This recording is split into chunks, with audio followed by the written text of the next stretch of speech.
resepsi di zaman sekarang, utamanya di beberapa daerahku lah, itu berlebihan.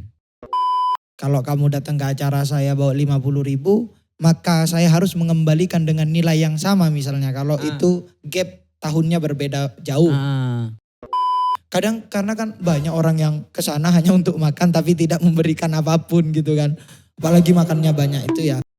Ada orang-orang yang kalau udah pakai baju baru ke acara itu malu. Dengan adat yang seperti ini, itu bisa melahirkan hukum haram.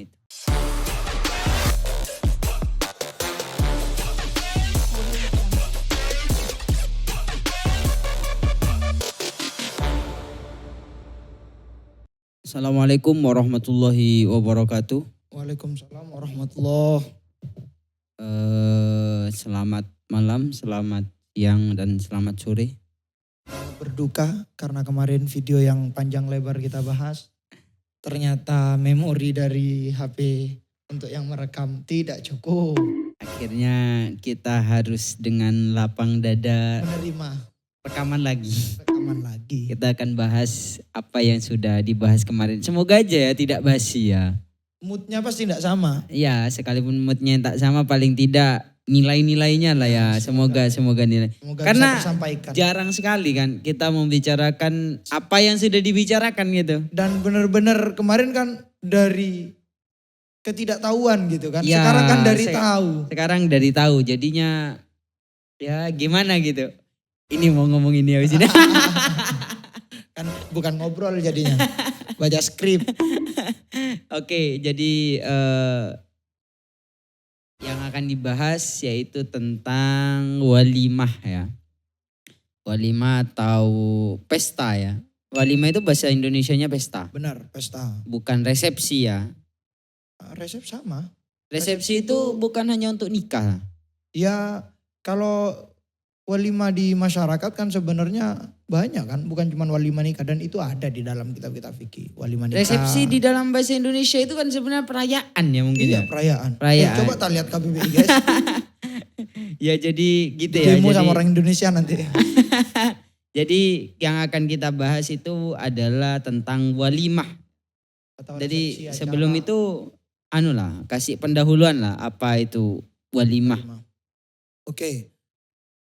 Sama seperti yang saya sebutkan kemarin, walaupun di videonya tidak ada ya. Walimah itu adalah perayaan yang dilakukan karena mendapatkan kebahagiaan yang baru datang. Nah itu guys. Ada satu kebahagiaan baru ya. Yang apapun itu. Jadi bukan hanya pernikahan. Kalau kita kan biasanya kalau ayo datang ke resepsi, ayo datang ke walimah. Bener. Itu biasanya kan otak kita langsung paham bahwa itu walimah nikah. Ini di sini juga, di sini di KBBI itu resepsi itu perjamuan. Berarti jadi memang mutlak. Jadi tidak harus nikah gitu resepsi. Jadi resepsi itu bisa apa saja. Jadi sebagaimana di fikih bahwa resepsi itu juga resepsi ada nikah, hitan itu sunat. Ada kehamilan, haji. Karena bulan-bulan haji sekarang kan. Apa yang disebut dengan perjamuan itu berarti sudah masuk kata resepsi atau walimah. Dan sebenarnya secara fikih walimah itu bukan harus datangkan kuade misalnya. Atau iya. Hanya memberi makan. Dari kata aulama ya. Iya, dari aulama. Aulama itu at'ama. At'ama, makan. Jadi sebenarnya esensi dari walimah itu adalah makan-makan ya. Makan-makan. Karena makan-makan itu adalah wujud representasi dari kebahagiaan. Bukan memberikan hutang. Bukan. Atau menerima hutangan. Jadi memang makan itu jadi satu pijakan satu pijakan ukuran kebahagiaanmu. Wah, semuanya itu, Bung. Seluruh kehidupan. Iya. Bahkan makan gratis. Enggak, karena gini. Bagaimana orang akan bahagia kalau makannya tidak nyaman. Iya. Nyaman ini bukan harus mewah ya, yang Iya, penting iya, nyaman. Yang penting nyaman. Karena orang ini sepertinya kalau masalah makan ini bahkan di agama menghalalkan apapun. Kalau sudah masalah makan ya. Bahasanya kan begini kalau dalam Al-Quran itu kami bukan mengharamkan kecuali ini. Ya, bukan. Kami menghalalkan seluruh makanan yang baik-baik kecuali nah, gitu kan. Sudah diharamkan ya. Jadi hukum asalnya itu halal bukan haram. Jadi sebenarnya walimah itu karena gini kasusnya aku sebutkan lagi ya bahwa resepsi di zaman sekarang utamanya di beberapa daerahku lah itu berlebihan. Berlebihan dalam artian kayak gini. Ada beberapa keluarga yang sebenarnya resepsi dalam tanda kutip sebagaimana yang sudah dipahami ya. Itu tidak mampu dia untuk beresepsi itu tidak mampu. Mengadakan acara itu tidak mampu. Maksa karena tuntutan adat. Akhirnya ada beberapa orang yang berhutang. Berani berhutang untuk mengadakan acara resepsi. Karena yang paling tidak yang dipersiapkan di dalam resepsi itu yang pasti kalau di rumah itu ikan. Ya. Ikan itu pasti nyembelih sapi, tidak ada nyembelih kambing apa ayam itu. Tidak ada, sapi. Kalau saya itu ya Bung ya, nggak seneng ya sama ikan-ikan sapi. Kurang seneng lah. Tidak lembut.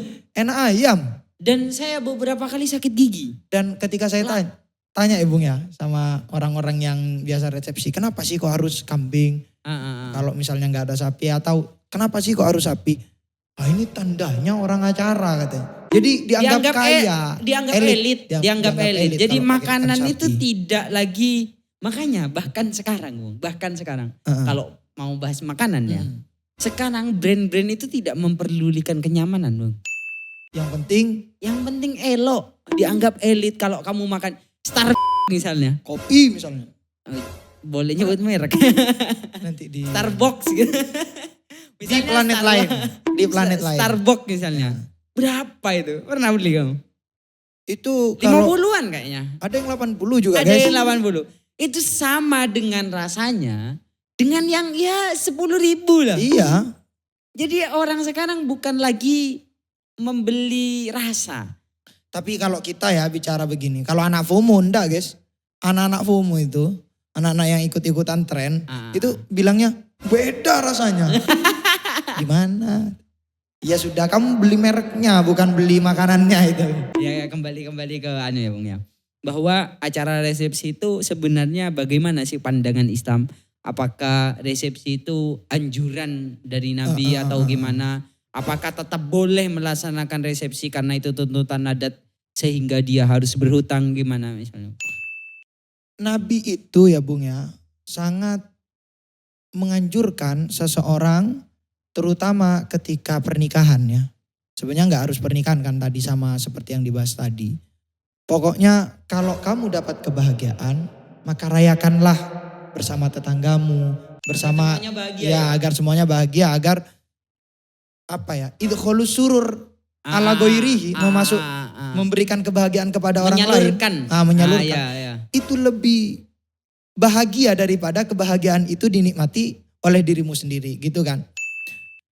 Dan daripada walimah-walimah yang lain, walimah tidak hanya nikah ya. Ada walimah nikah, walimah haji, hitan dan semacamnya lah. Yang dititik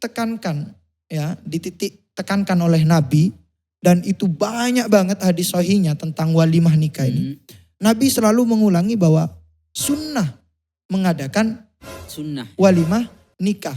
Bahkan orang yang tidak punya itu dibantu oleh Nabi untuk berwalimah. Iya jadi kan? Memang ada anjuran yang cukup kuat lebih daripada walimah-walimah yang lain. Iya. Karena mungkin begini Bung, kenapa kok dalam walimah nikah itu Nabi kok berbeda ya kan dengan walimah-walimah yang lain walaupun hukumnya sama-sama sunnah.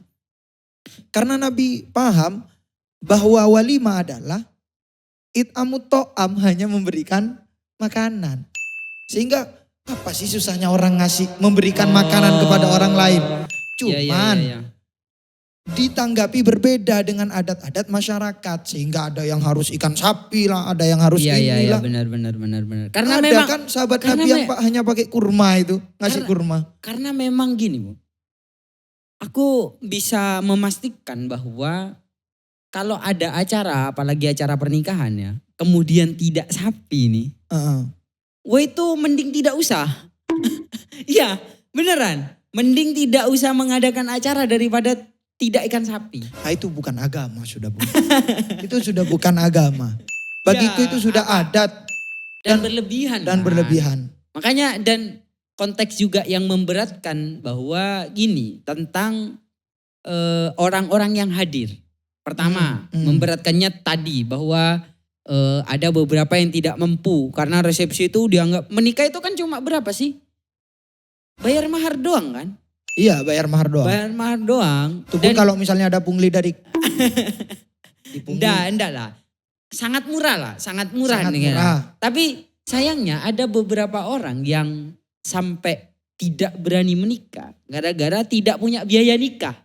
Biaya nikah ini dalam artian bahwa ada resepsi semuanya ada resepsi itu pun ada runtutan bermacam-macam iya, acara.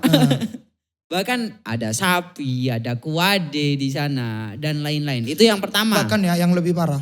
Jam segini ikannya sapi, jam segini ikannya kambing, jam segini ada yang begitu Bung. Kemarin saudara saya di selatan, di daerah kita yang selatan ini, Kota Banyuwangi. Itu ngadain acara begitu Bung. Dari jam segini ikannya gini, dari jam segini ikannya begini. Gak tahu ya apakah itu untuk menghemat ataukah untuk memang mewah-mewahan. Tapi ketika saya lihat alasannya, kan dia punya saudara juga ya.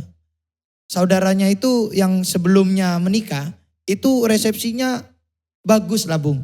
Dalam kategori kalau adat kita itu medium lah. Enggak high, enggak paling mewah enggak. Nah saudara yang ini panas, yang sekarang. Jadinya harus pakai karpet merah. Kenapa kok enggak pakai karpet pink katanya. Artinya itu juga ada motif-motif seperti itu. Itu yang pertama ya, bahwa itu ketidakbaikan yang pertama. Yang kedua Bung, masalah orang yang memberikan hadiah atau kado di dalam pernikahan itu. Dalam pandangan Islam sendiri, kado itu gimana? Apakah memang ketika ada orang bahagia kemudian juga harus diberikan kebahagiaan dengan memberikan kado atau gimana Bung? Gini Bung. Sebelum ke sana, iya oke.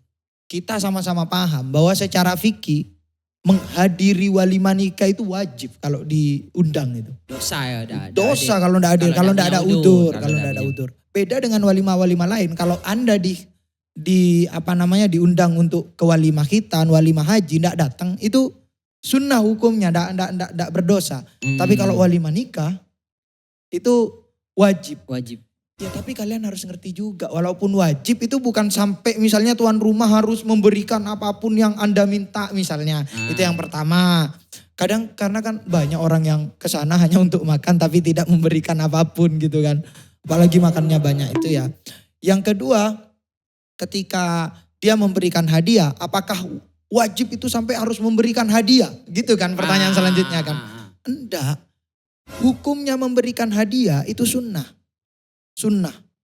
Kalau sunnah berarti dilakukan ya dapat pahala, enggak dilakukan enggak apa-apa. Gitu. Tapi itu sudah bukan menyalahi sih, aturan yang terjadi di masyarakat itu berbeda dengan ketentuan agama. Gimana? Kalau di desa-desa itu kayak orang arisan. Oh. Jadi kalau aku bawa 50.000 nih, nanti kamu juga harus paling tidak yang senilai dengan itu gitu. Kalau aku acara gitu. Yang senilai dengan itu. Iya, jadi iya, misalnya kalau aku dulu masih kecilku misalnya aku punya acara sunatan misalnya, ada orang ke rumah bawa 10.000, kemudian dia punya acara di tahun ini 100.000 tuh. Harganya 100.000. Harus itu. Dan itu harus. Dan di beberapa daerah bahkan diumumkan. Diumumkan gimana Bu? Diumumkan, jadi ada list nih. Iya. Aku punya tabungan di orang segini nih. Aku sudah ke acara ini. Itu sudah ada itu. Sudah ada. Parah. Jadi misalnya nanti nggak hadir nih. Itu ada di resepsionis, Nanti dicoret, oh ini sudah lunas, ini sudah lunas, ini sudah. Nanti yang gak bayar tuh Bung, yang gak hadir ke acara, yang gak hadir lah. Karena kalau hadir pasti bawa kan. Kalau hadir gak bawa? Ya itu tidak tercoret oleh list. Oh tidak tercoret di listnya. Itu diumumkan. Diumumkan? Diumumkan. Diumumkan maksudnya di acara bahwa? Di acara bahwa si A ini tidak hadir. Ya Tuhan. Si A ini tidak lunas lah. Oh gitu ya? Iya. Kalau mau diperjelas ya? Kalau diperjelas. Ayo, bahkan dipanggil. Ayo, ini belum hadir. Kapan mau kesini? Ya Allah. Itu ada yang kayak gitu. Dan ini lebih luas lagi kayak gini. Karena nikah ini ada waktunya. Waktu dalam artian memang ada anjuran-anjuran untuk menikah kan. Bulan Syawal misalnya, bulan haji banyak kan? Banyak. Jadi karena dia kalau orang yang sudah pernah memiliki acara nih Bung. Di bulan-bulan yang biasa banyak pernikahan nih, dia akan kesusahan. Kalau enggak mempersiapkan ya. Iya, kalau atau mempersiapkan pun sebenarnya itu kan kesusahan kan. Tetap kesusahan. Jadi misalnya ada 10 acara nih. Di bulan itu. Di bulan itu. Ya Tuhan. Misalnya ada 10 acara di bulan itu. Pak, kemudian dia mempunyai dia harus membayar 100.000 tiap acara. Karena listnya misalnya 100.000. Kemarin gitu. ngasih 100.000 mereka. Jadi bisa 1 juta. Dalam 1 bulan. Penghasilannya misalnya 2 juta. Kan. Itu untuk ngasih ke acara aja 1 juta. Masih perjalanannya. Apalagi ini Bung. Yang menurutku sudah berlebihan di kalangan para wanita. Ada orang-orang yang kalau udah pakai baju baru ke acara itu malu. Jadi memaksakan dirinya kepada suami. Itu ya pokoknya ada ajang juga pamer-pameran di sana. Flexing bahasanya kalau anak sekarang. Karena gini, mungkin memang wanita ya. Aku pernah nanya ke istriku. Hati-hatiin ya. Ya maksudnya ini kan bawa gender gitu loh. Iya. Jangan disalahpahami. Ini istriku. Iya. Istriku sampai sekarang cuma di badannya itu ada 1 emas. Yaitu cincin pernikahan kita. Aku kan punya uang lah. Lebih lah uangku. Aku tawarkan istriku, Dek, tidak mau beli emas. Agar sama dengan yang lainnya. Ternyata jawabannya istriku, enggak Mas. Adik kalau pakai emas itu secara otomatis di depan orang akan menunjukkan emas itu. Iya beneran. Oh. Misalnya ada gelang di sini nih. Iya. Itu ketika ngumpul sama orang secara spontanitas nih katanya. Iya. Itu moro-moro mau kayak gini. Sama sih, kayak kita punya HP baru misalnya. Sama sebenarnya sama. Ada flexingnya. Iya pasti itu sifat manusia lah.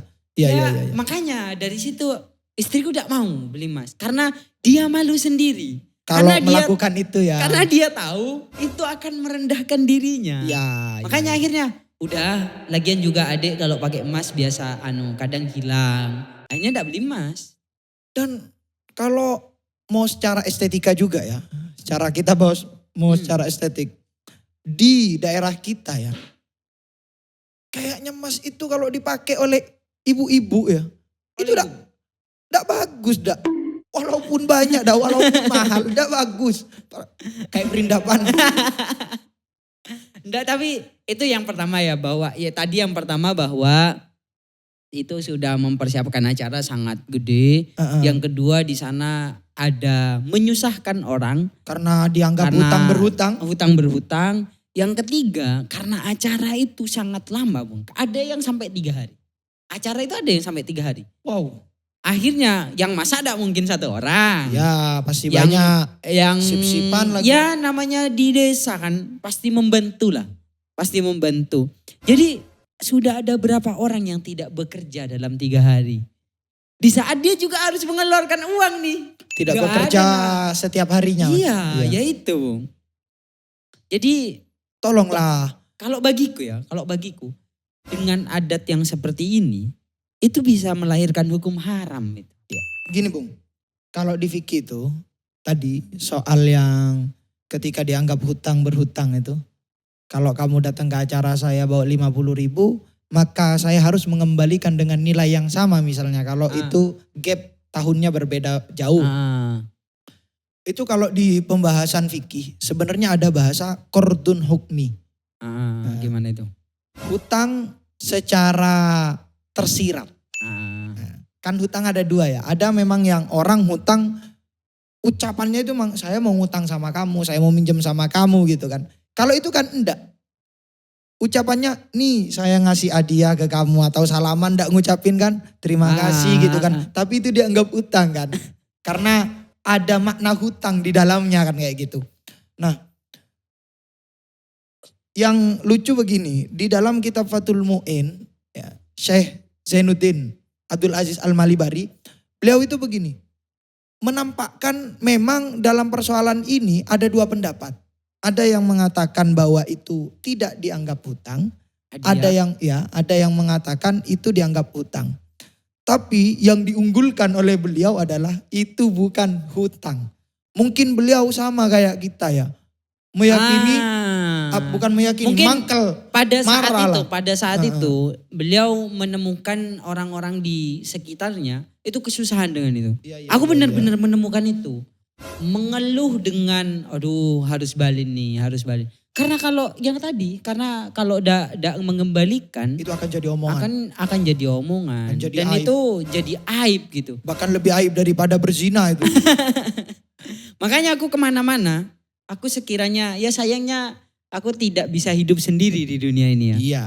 Ada istriku, ya aku harus ikutilah istriku. Tapi aku tidak pernah memaksakan diri kalau kiranya aku tidak punya, ya udah, mending kalau istriku mau hadir, ayo kita hadir tanpa membawa apa-apa. Kalau kamu malu ya udah tidak usah hadir gitu. Iya. Karena sudah benar-benar jadi aib kalau tidak bawa apa-apa itu. Adalah biasa saja harusnya. Jadi makanya harusnya generasi yang sekarang ini harus paham itulah. Bahwa ada adat yang tidak baik dalam resepsi kita ya. Bahkan harus kita hukumi haram lah. Kalau sudah berlebihan begitu. Dan juga ini, di dalam persoalan bawa barang itu juga terjadi ketika bulan Ramadan. Di bulan Ramadan mungkin kalau adat-adat di perkotaan itu mayoritas kan ke wisata, tempat wisata. Oke. Tapi kalau di kampung-kampung itu mengunjungi sanak famili. Dengan membawa-bawa. Dengan membawa-bawa itu. Dan itu juga dianggap hal yang harus gitu. Hutang ya. Bukan hutang, beda. Tapi memang kalau kemana-mana pada Ramadan itu hampir wajib hukumnya untuk bawa. Beda ya. Secara moralitas gini, gak enak kalau udah bawa-bawa, malu. Berarti gitu. kita satu daerah, satu kabupaten tapi beda ya? Pasti beda. Kalau di sini tidak ada bawa-bawa gitu. Kalau di kampungku itu bahkan aku pernah di keluargaku di saat ekonomi kita tidak baik-baik saja, itu akhirnya tidak bersilaturahmi. Iya, sampai memutus tali silaturahmi gara-gara hanya gara-gara gak bawa apa-apa. Dan ini anehnya juga, ketika kita aku barusan semua sanak famili aku sambangi dan aku karena sudah dipersiapkan emang aku. Habis berapa? 3 juta lebih. Mati. Habis 3 juta lebih. Ketika bawa orang-orang yang disambangi nih, itu omongannya hampir pasti, duh kok repot-repot. Coba ndak usah bawa-bawa, langsung aja ke sini. Basa-basi Anda. Tai kucing.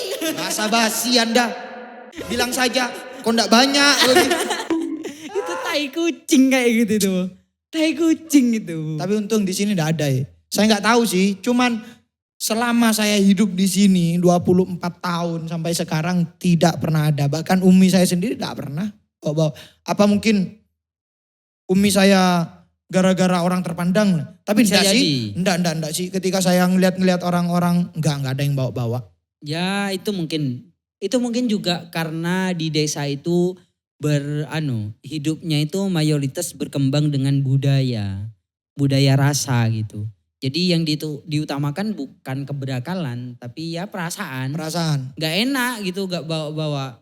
Seandainya toh ke guru ngaji misalnya, ya wajar lah ya. Wajar lah ya, kalau misalnya ke guru itu masih wajar. Wajar, tapi kalau aku sebenarnya fan-fan aja. Kalau misalnya ke ini Bung, ke orang yang sudah sering ketemu misalnya. Enggak. Oh enggak ya. Beda itu.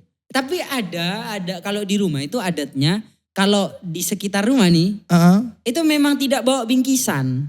Oh. Tapi ketika masuk hampir-hampir lebaran, itu namanya apa ya, aku lupa. Pokoknya mereka masak dianterin.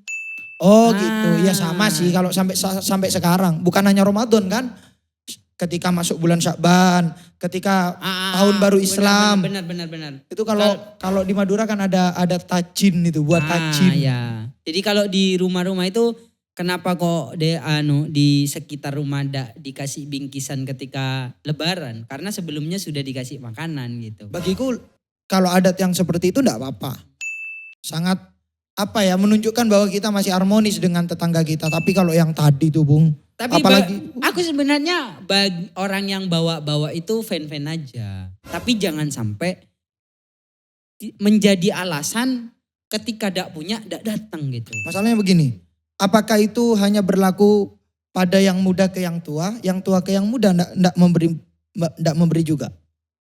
Dua-duanya. Dua-duanya bolak-balik. Bolak-balik. Tapi gini, adatnya itu kalau yang muda harus ke yang tua terlebih dahulu, baru yang tua mau ke yang muda. Karena nanti jadi pembicaraannya. Entah ya kenapa. Kalau di sini jadi pembicaraan Bung. Kalau itu ya, kalau persoalan silaturahmi. Aneh lah bagiku. Intinya ini sudah lama ini Bung. Ya. Harus kita akhiri. Gak Intinya apa-apa. di dalam tadi kembali ke topik bahwa apapun yang memberatkan sebenarnya, Islam tidak setuju kepada itu. Walaupun itu misalnya dalam tanda kutip dibilang ibadah, tapi kalau memberatkan tidak bisa, tidak boleh kan di dalam agama. Ingat, dosamu bukan hanya dosa kepada Tuhan. Ya. Dosa kepada manusia itu melebihi daripada Tuhan. Karena melebihi ini daripada ciptaan dosa Tuhan kepada ya. Tuhan. Iya. Karena kita ciptaan Tuhan. Itu yang Jadi, harus diingat. Pernikahan tempatkan pada pernikahan. Resepsi tempatkan pada resepsi. Lebih penting resepsinya daripada nikahnya.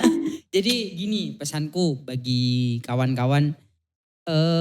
Mari bersama-sama lah bahwa budayakan, aku sampai pingin sebenarnya gak usah bawa-bawa. Agar itu benar-benar jadi kebahagiaan gitu. Iya. Untuk semuanya. Karena esensi di dalam resepsi itu kan menyalurkan kebahagiaan. Bukan membebankan atau menghilangkan kebahagiaan. Ya itu. Mungkin itu ya Bung ya. Oke. Kurang lebihnya mohon maaf. Assalamualaikum warahmatullahi wabarakatuh. Waalaikumsalam warahmatullahi